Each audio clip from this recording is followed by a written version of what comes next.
ប៉ុន្តែពួកគេមិនដឹងទេថាកូនចៅរបស់ឡាវវ៉ាងបានរកឃើញពួកគេហើយបើកឡានតាមពីក្រោយពួកគេដោយសម្ងាត់ហើយបានរាយការណ៍ប្រាប់ឡាវវ៉ាង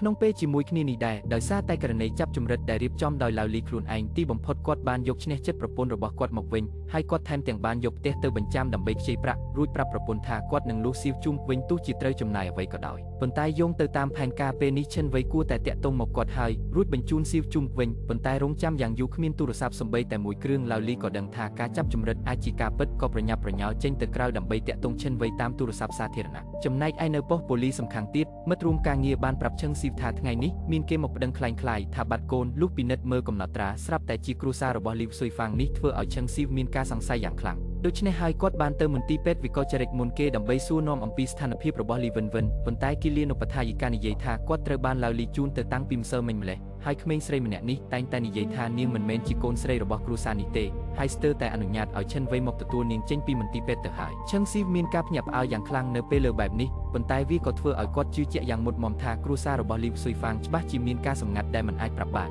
នបន្ទាប់មកដោយបារម្ភខ្លាចផ្អើលជនសង្ស័យគាត់ក៏បានយកផ្លែឈើខ្លះទៅសុំទោសនៅផ្ទះរបស់នាងក្រោមលេសនៃការសាកសួរមិនសមរម្យពីមុនហើយនៅក្នុងអំឡុងពេលសន្ទនាគ្នាគាត់បានសួរអំពីលទ្ធផលនៃការព្យាបាលរបស់លីវិននៅមន្ទីរពេទ្យវិកលចរិតនិងថាតើនាងអាចចេញពីមន្ទីរពេទ្យនៅពេលណាហើយលីវស៊ុយហ្វាងពិតជាបានបង្ហាញចំណុចខ្សោយមែនដោយនិយាយថាត្រូវស្ដាប់តាមគ្រូពេទ្យហើយត្រូវព្យាបាលមួយរយៈទៀតនៅពេលនេះទើបឈឹងស៊ីវបានដឹងថាតាមពិតទៅលីវស៊ុយហ្វាងមិនដឹងថាប្តីរបស់នាងបានទទួលកូនស្រីចេញពីមន្ទីរពេទ្យនោះទេបន្ទាប់មកគាត់ក៏ប្រញាប់ទៅផ្ទះយាយដើម្បីរកឈិនវ័យប៉ុន្តែពេលនេះប្អូនប្រុសក៏បាត់ខ្លួនដែរប៉ុន្តែគាត់មិនដឹងទេថាពេលនេះឈិនវ័យនិងឈិនយ៉ូស៊ីត្រូវបានគេចងជាប់ទៅហើយឡាវវ៉ាងនិងកូនចៅរបស់គាត់កំពុងគំរាមកំហែងក្មេងទាំងពីរនាក់ដោយនិយាយថាអ្វីដែលពួកគេធ្វើគឺខុសច្បាប់បើមិនស្រួលទេអាចនឹងត្រូវជាប់គុកថែមទាំងប្រាប់ទៀតថាដឹងថាពួកគេមិនមែនជាក្មេងអាក្រក់នោះទេឲ្យតែពួកគេប្រាប់ថាអ្នកណាជាអ្នកបង្កប់បង្ជានោះគាត់នឹងធានាសុវត្ថិភាពឲ្យពួកគេទាំងពីរនាក់បន្ទាប់មកគាត់ក៏បានដើរតួជាពីរនាក់ជាមួយកូនចៅរបស់គាត់ហើយកូនចៅរបស់គាត់ក៏សហការដោយធ្វើជាចង់រាយការណ៍ប៉ូលីសលើកនេះឈិនវ័យភ័យស្លន់ស្លោខ្លាំងណាស់ពីព្រោះគាត់បារម្ភខ្លាចរឿងនេះធ្វើឲ្យឈិនយ៉ូស៊ីត្រូវជាប់គុកមែនទែន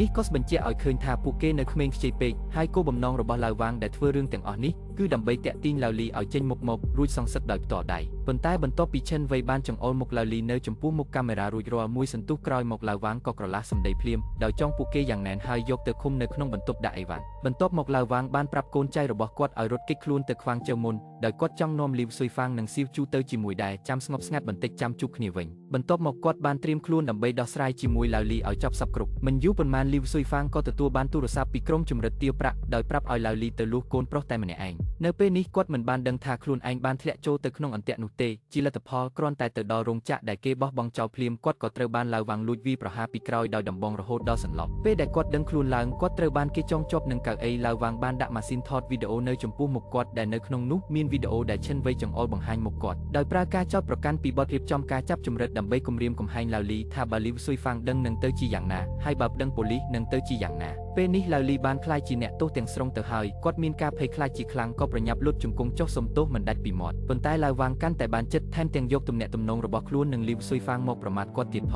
ងពីព្រោះនៅក្នុងចិត្តរបស់ឡាវវ៉ាងឡាវលីគឺជាជនល្មើសដែលបំផ្លាញរឿងល្អរបស់គាត់កំពុងរីករាយនឹងរសជាតិនៃជ័យជំនះរាល់នាទីនិងរាល់វិនាទីនៅពេលនេះបន្ទាប់មកគាត់ក៏បានទៅបន្ទប់ដាក់អីវ៉ាន់ដើម្បីចាត់ការក្មេងទាំងពីរនាក់ដោយនិយាយថានឹងយកពួកគេនឹងម៉ាស៊ីនថតវីដេអូទៅបោះចោលនៅមុខប៉ុស្តិ៍ប៉ូលីសដើម្បីប្រគល់ឲ្យប៉ូលីសរឿងនេះបានធ្វើឲ្យឈិនវ័យខឹងសម្បាយ៉ាងខ្លាំងភ្លាមតែម្ដងនៅពេលដែលឡាវវ៉ាងដើរចេញទៅក្រៅគាត់ក៏បានដកកាំបិតតូចដែលលាក់ទុកនៅក្នុងជើងខោរបស់គាត់ចេញមកមិនយូរប៉ុន្មានឡាវវ៉ាងបានរៀបចំរបស់របរនៅខាងក្រៅជិតរួចរាល់ហើយប៉ុន្តែនៅពេលនោះឈិនវ័យបានរត់រួចខ្លួនចេញមកក្រៅគាត់បានកាន់កាំបិតតូចគំរាមកំហែងឡាវវ៉ាងឲ្យដោះលែងពួកគេឲ្យទៅប៉ុន្តែឡាវវ៉ាងមិនខ្លាចក្មេងតូចម្នាក់នេះបន្តិចសោះឡើយក៏ស្ទុះទៅរកដើម្បីប្រដៅក្មេងនោះប៉ុន្តែគាត់មិនដឹងទេថាក្មេងនេះច្បាស់ជាមិនអាចទៅលបលំជាមួយបានឡើយនៅក្នុងអំឡុងពេលប្រយុទ្ធគ្នានោះមែនពួកគេបានធ្លាក់ពីលើជណ្ដើរមកក្រោមលុះពេលដែលឈិនវ័យដឹងខ្លួនឡើងវិញកាំបិតបានចាក់ចូលទៅក្នុងពោះរបស់ឡាវវ៉ាងបាត់ទៅហើយមួយរំពេចនោះគាត់ហាក់ដូចជាបាត់បង់ស្មារតីទាំងស្រុងមិនចង់ជឿថាខ្លួនឯងបានជ្រុលដៃសម្លាប់មនុស្សនោះឡើយមួយសន្ទុះក្រោយមកគាត់ក៏ដឹងខ្លួនឡើងវិញក៏ប្រញាប់ទៅជួយសង្គ្រោះឈិនយ៉ូស៊ីនិងឡាវលីភ្លាមនៅពេលនេះឡាវលីបានប្រាប់ពួកគេឲ្យប្រញាប់ចាក់ចេញទៅចំណែកកន្លែងកើតហេតុទុកឲ្យគាត់ជាអ្នកដោះស្រាយចុះមិនយូរប៉ុន្មានឡាវលីក៏បានញាត់សាកសពឡាវវ៉ាងចូលទៅក្នុងក្លឹបក្រោយឡានរួចបើកឡានសម្ដៅទៅមាត់សមុទ្រពេលនេះគាត់បានក្លាយជាមនុស្សចិត្តខ្មៅទាំងស្រុងទៅហើយពីព្រោះគាត់បែបនេះមិនមែនដើម្បីកំទេចសាកសពបំបត្តិដាននោះទេ